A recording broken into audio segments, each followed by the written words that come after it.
Destination, the front line, northern Afghanistan, and we charge across the desert wrapped against the dust. Our first call, the local Mujahideen commander. With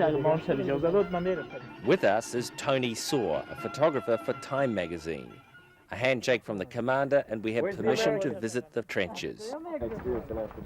A lot of wars, haven't you? Yeah, I've ridden along in a lot of wars. Too many. What was your first? Eritrea.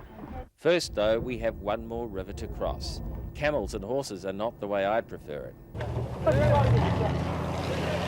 Suddenly, a truckload of Mujahideen come to the rescue. We're welcomed aboard and swept over the river.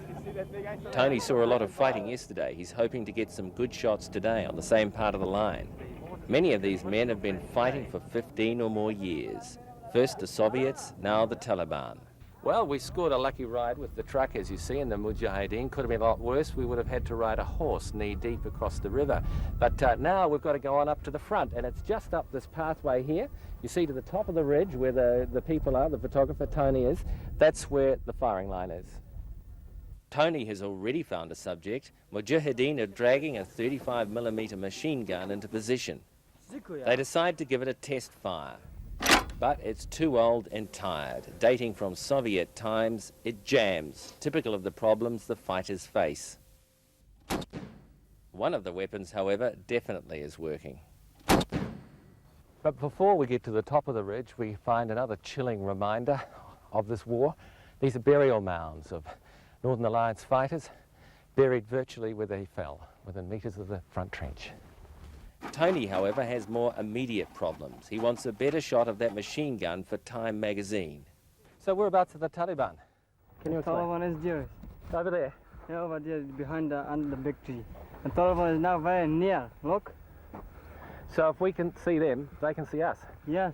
So we should go? Now the United Front can shoot in the front, in the line from Taliban. Okay. Meanwhile, the men with the gun struggle on. Bullet incoming. This is Taliban. This is the business end, not the shell end. Tony is disappointed. The shooting happened about half an hour after he left last night. You're disappointed? Oh, yeah. You're disappointed you've just been shot at?